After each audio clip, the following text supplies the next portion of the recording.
शहजादी ने दो ख्वाहिशें की थी मौला से। पहली ख्वाहिश थी कि मुझे मातम के लिए एक मकान बना के दिया जाए, और उससे पहले एक ख्वाहिश की थी, जब पैगंबर के बारे में सुना कि वो हज पे जा रहे हैं तो अली फातिमा के घर में तो फाके हैं ना, का दूसरी ख्वाहिश ये पहली थी, तरतीब में ये पहली थी। अबुल हसन, मैंने आपसे जिंदगी में कभी कोई सवाल नहीं किया, बस मैं हज करना चाहती हूं। फातिमा की जाहिरी एतबार से हज की हैसियत भी नहीं, चुनाचे शहजादी की वजह से हज में एक मसला भी आया कि अगर कोई आदमी हज करे मगर जानवर के खरीदने की रकम ना हो तो वह 18 रोजे रखेगा। वो शहजादी के हवाले से हज किया, लेकिन जाहिरी एतबार से इतने पैसे नहीं है कि जानवर खरीदा जाए, जो हज की कुर्बानी। हज इतनी बड़ी इबादत, खास फातिमा ने पैगंबर से, मौला से ख्वाहिश जाहिर।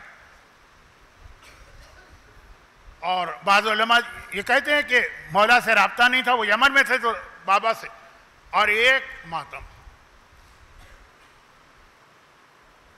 अय अबुल हसन, ये जालिम मुझे शहर मदीना में रोने भी नहीं दे रहे। रावी कहता है ना कि हर हफ्ते में एक दिन शहजादी मैदान ओहद में जनाब हमजा की कब्र पे जाके सारा दिन गिरिया करती थी। अमर इब्ने लुबैद की रिवायत मफातिहुल जिना में मदीने की जियारतों में पढ़ ली। लेकिन बाकी 6 दिन जन्नतुल बकी के पीछे जो एक कमरा है जो मौला ने बना के दिया, शहजादी की फरमाइश 2 ही थी, हज और आजादारी। मोमिना की सबसे बड़ी तमन्ना यही 2 होनी चाहिए। और आजादारी, फातिमा बाबा का भी मातम करती हैं, फातिमा अपने मोहसिन का भी मातम करती हैं। बाप को और औलाद को याद करने वाली और उनका मातम करने वाली का नाम फातिमा।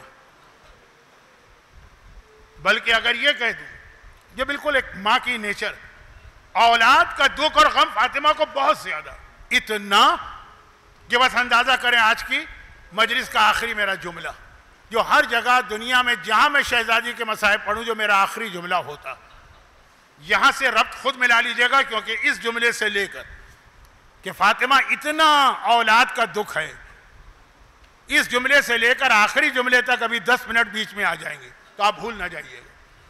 मातम मातम और मातम। लेकिन जख्म तो अपनी जगह है। कल की मजलिस में मैंने पढ़ा था कि 75 दिन के बाद भी पहलू जख्मी था, पसलियां टूटी हुई थी, बल्कि अपनी जगह नहीं है, जख्म बढ़ता चला जा रहा।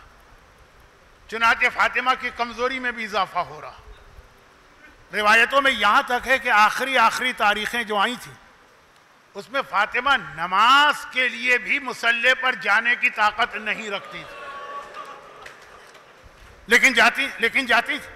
नमाज तो लाजिम है ना, किस तरह जाती थी कि बिस्तर से उठती हैं और मुसल्ले पे जा रही। अच्छा, कितना बड़ा फातिमा का हुजरा है, कितना चलना पड़ता है।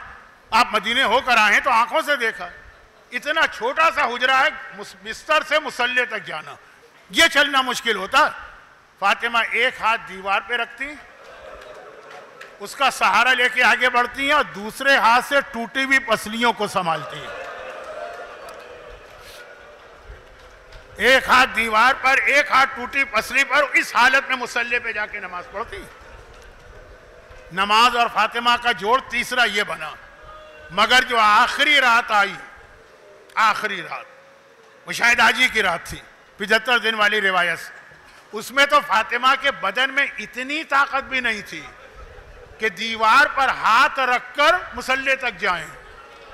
ये नमाज फातिमा ने मगरिब और इशा की बिस्तर पर बैठे बैठे पढ़ी है।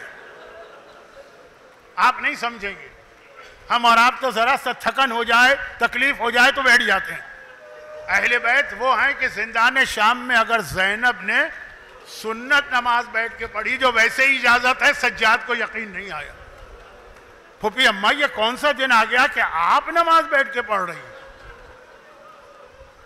तो जरा अंदाजा करें कि फातिमा का रुतबा तो ज़ैनब से बुलंद भी है और फातिमा की नमाज भी वाजिब नमाज है। अगर बैठ के नमाज पढ़ना पड़ी तो क्या हालत फातिमा की होगी। लेकिन मैं कहता हूं फातिमा से ज्यादा उस वक्त जो हालत देखने वाली थी वो हल्लाल मुश्किलात, मुश्किल कुशाए कायनात मेरे मौला की हालत, जो सारी कायनात की मदद करता, उसके सामने उसकी बीवी इस दर्द और तकलीफ में तड़प रही है, वो सरहाने बैठा, हुक्म खुदा से मजबूर। सारी रात फातिमा ने बेचैनी में गुजारी, जितनी बेचैन फातिमा है उससे ज्यादा बेचैन और मुस्तरिब मेरा मौला। यहां तक के वो वक्त आ गया जो पांचवें इमाम की हदीस है कि फजर से कुछ पहले का वक्त वो है जो जन्नत का वक्त है, बीमारों को भी सुकून आ जाता। चुनाचे एक लम्हे के लिए फातिमा की आंख लगी जो सारी रात जागी। मौला ने देखा कि शहजादी जरा आराम की हालत है, अब उठ के गए, नमाज फजर का वक्त है तो मस्जिद में नमाज पढ़ना। गए, नमाज पढ़ी, दुआएं पढ़ी, दुआएं सबा पढ़ी होगी जो आप भी हर फजर में ना सही तो जुमे या सैटरडे के दिन पढ़ते होंगे।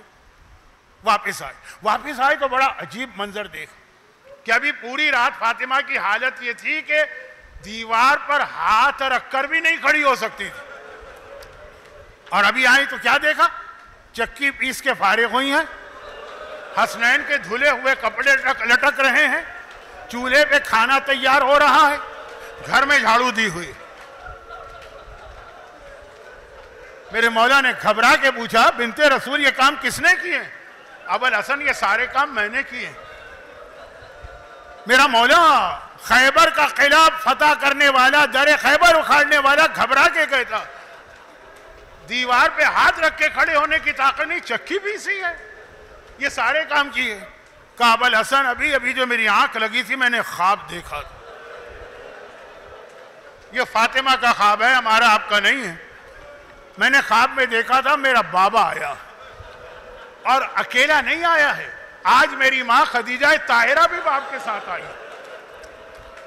बेटी बाप को देखेगी तो फरियाद तो करेगी ना, और फरियाद भी फिर अपना ही ना हो। मैंने बाबा को देखा, फरियाद की, बाबा सुब्बत अलैया मसाइब लअन्नहा, सुब्बत अलैया में सरने आलिया, बाबा आपके बाद तो इतनी मुसीबतें पड़ी कि दिन पे पड़े तो वो रात बन जाएं।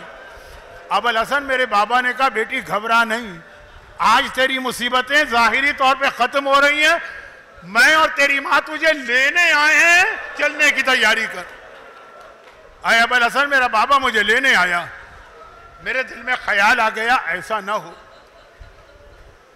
जरा जरा सी बात पे तलाक का मुतालबा करने वाली हमारी बच्चियां जुमला सुने। मैंने सोचा ऐसा ना हो कि मेरे बाद लोग मेरा मातम करने लगे, कोई मेरे हसनैन के लिए खाना पकाने वाला ना हो, मैंने अपने हाथ से खाना पकाया। कोई मेरे हसनैन के कपड़े धोने वाला ना हो, मैंने अपने हाथ से हसनैन के कपड़े धो। देखिए आप ये जुमला सुनने तो समझ गए, तो मौला समझ गए। एक मर्तबा शहजादी से कुछ ना कहा, अस्मा जो घर में थी उनसे कहा अस्मा हसनैन कहाँ है, इस वक्त तो उन्हें माँ के पास होना चाहिए।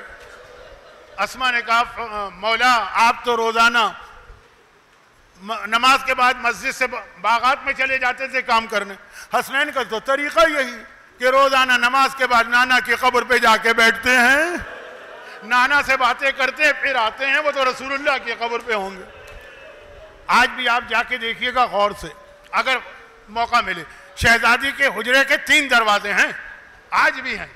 मौला जल्दी से दरवाजा खोल के निकले और हसनैन के तलाश में कब्र रसूल पे चले, और उधर फातिमा ने कहा अस्मा अब मैं अपने हुजरे का दरवाजा बंद कर रही हूँ, खबरदार ये दरवाजा खोलना भी नहीं और मुझसे कोई बात भी ना करना।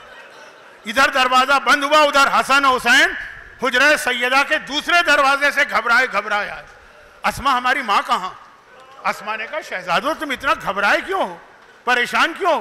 कहा कि हम नाना के कब्र पे गए थे, नाना को सलाम किया था, नाना ने कहा था हसन बेटा हुसैन बेटा आज यहाँ बैठने का वक्त नहीं है, जल्दी से जाके माँ को अलविदाई सलाम करो, तुम्हारी माँ दुनिया छोड़ने वाली है, नाना ने भिजवाया है, अम्मा कहाँ?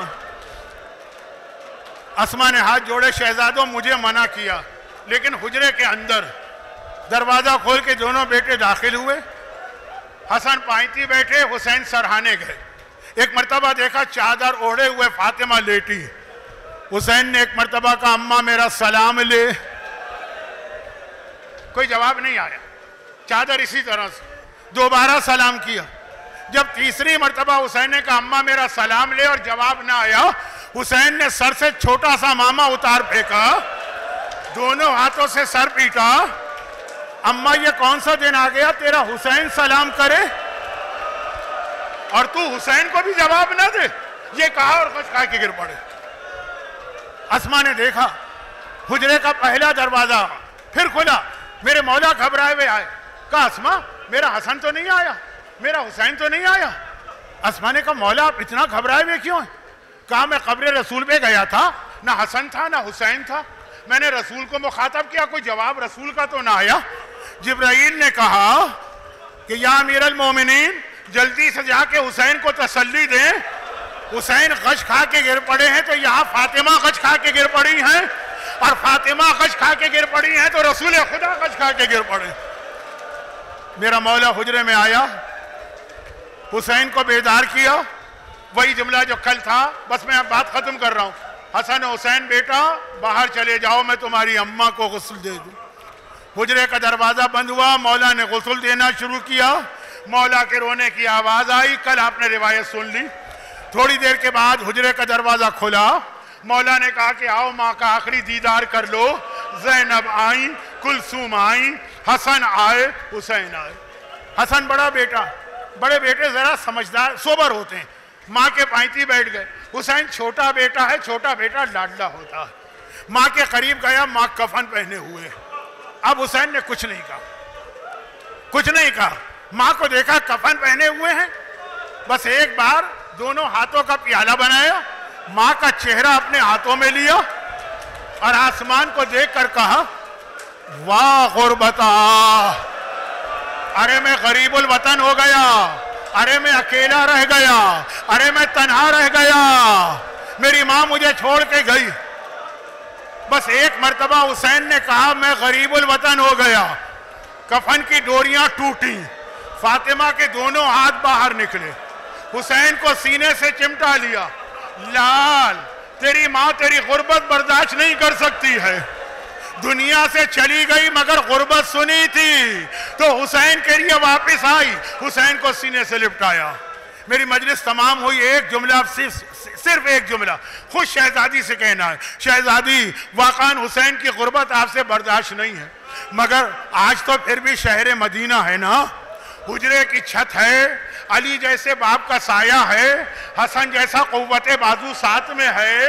अरे हुसैन की गुर्बत देखना है तो असरे आशूर आइए, करबला की जलती रहती है, हुसैन अकेले जुलजना पर हैं, ना अब्बास हैं, ना अकबर हैं, ना अली हैं, ना हसन हैं। अरे शहजादी जरा देखिए आपका हुसैन कितने जख्म खा के घोड़े से गिर रहा है, अरे यहाँ आके हुसैन को सहारा दीजिए।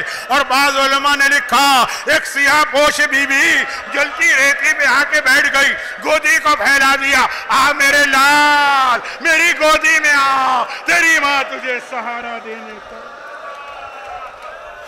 खुदावंदा इन साहिबान ईमान मोमिनीन और मोमिनात के इस गिरिये का वास्ता गमे अहले बैत, गमे ज़हरा, गमे हुसैन के सिवा इनको और इनकी औलादों को दुनिया और आखिरत की हर परेशानी से महफूज फरमा। खुदाबंदा जिसके वास्ते से कायनात का निज़ाम चलता है, उस फातिमा ज़हरा पर गिरिया करने वालों की तमाम हाजतें पूरी फरमा।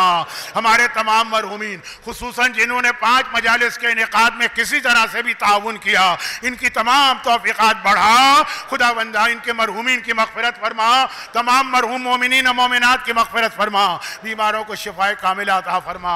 दुनिया में जहाँ जहाँ साहिबान ईमान है उनकी जान, माल, इज्जत, आबरू और औलाद की हिफाजत फरमा। इन मज़ालिम के इंतकाम के लिए फातिमा ही के फर्जंद लाल इमाम ज़माना के ज़हूर में ताजील फरमा।